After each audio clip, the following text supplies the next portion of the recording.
everyone, it's Jena here, and today I've got a new process video to share for Bramble Fox, and I'm going to be using a lot of fun new products to hit the shop, along with a piece from the June 2022 Fox box, and a slightly older stencil too. So I'm starting off today with this really funky patterned paper. And I think this is from the Obed Marshall Fantastico collection.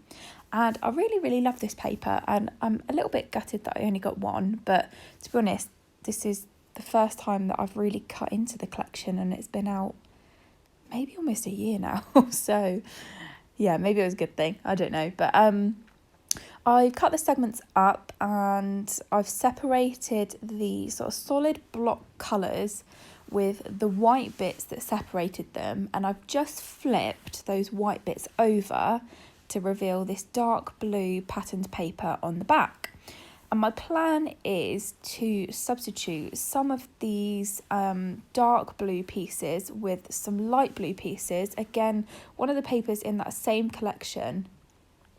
So what I did is I just took 6 of these dark blue pieces, and I drew around them onto a light blue piece of pattern paper, and I'm just going to sort of generally try and work out what I want to do with this layout, where I want this title perspective to go, and how that means I'm going to sort of really make my background work. So I've decided on taking 2 of the little swirly bits out from the left hand side, and my going places perspective is going to sit within that gap. So I've pulled out one of my favourite stencils from Bramble Fox, and this is Fox Cut Stencil number 23.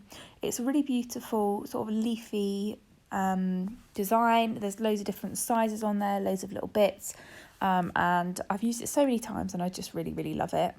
What I like to do is use some Distress Oxide ink, as I'm doing now, and I'm using the shade Bundled Sage for this. Beautiful sort of greeny colour, which is lovely. And I'm just going to use one of those sort of brush, kind of like makeup brushes, just to add that ink through the stencil, just to create my leaf designs. And then I just spent a minute off camera just fussy cutting those out, and they'll act like die cuts. So I'm going to run each of these blue sort of background pieces through my sewing machine. I'm just going to add a line of black stitching to one of the sides only. And then once these are actually stuck onto my layer, I'm just going to gently peel up one of the other sides that doesn't have the stitching in, just to create a little bit of texture. So I'm just going to spend a minute here trying to figure out where these are going to go. Obviously where the other colours that were sort of within that sort of initial piece of patterned paper are not being used on this layout. I'm just going to have to try and figure out where best to place these bits here. So I'm just going to adhere these to my white cardstock background just by using a little bit of double-sided tape. I just find that this is just easy for me to use, and it's quite durable, so that's the main thing. So I've skipped forward a little bit here, and all of those pieces are now stuck down, and I'm going to start thinking about how I want to embellish this layout. So I've taken my stencil die cuts, and I'm really sorry if you can hear loads of noise upstairs, by the way. My neighbours are just constantly making noise, decorating and all sorts, so I'm really sorry if you can hear that. But as I was saying, I've taken those leaf stencil die cuts. I've taken some of the florals that I fussy cut from one of the papers in the collection too. And then I've also pulled in a couple of these speech bubble pieces. And these are a fairly new addition to the shop. They come in, I think, maybe 2 or 3 colour packs. So there's a lime and blue combo that I'm using, but there's also a really beautiful pink and orange combo, and there may also be a black and white combo as well, but I'm not totally certain on that one.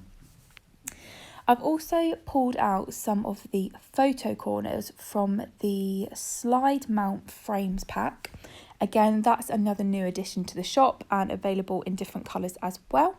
And I'm going to use some kind of like arrows to sit underneath my title. They're the same colour as that perspective, and I thought it would look quite nice just to try and fill some of that white space.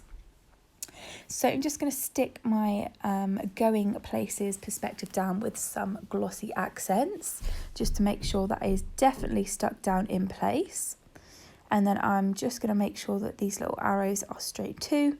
I'm just going to stick those down as well using that same glossy accents adhesive. For my speech bubbles, I did actually prop those up on some foam squares just to sort of lift those up because I have got a couple of layers underneath my photo as well. So just wanted to make sure that they were secured appropriately and didn't squish everything underneath. Lastly, I think I'm just going to add a little subtitle to one of these sort of archy pieces. It says Sweet Life. There was a cute little lolly that I decided to add into a cluster at the bottom, so I thought that was quite a nice little sentiment.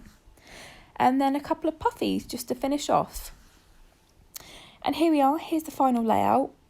I must admit I forgot to include some footage at the end where I just added a couple of sequins in, but again, nothing too crazy or complex there, so you didn't really miss much.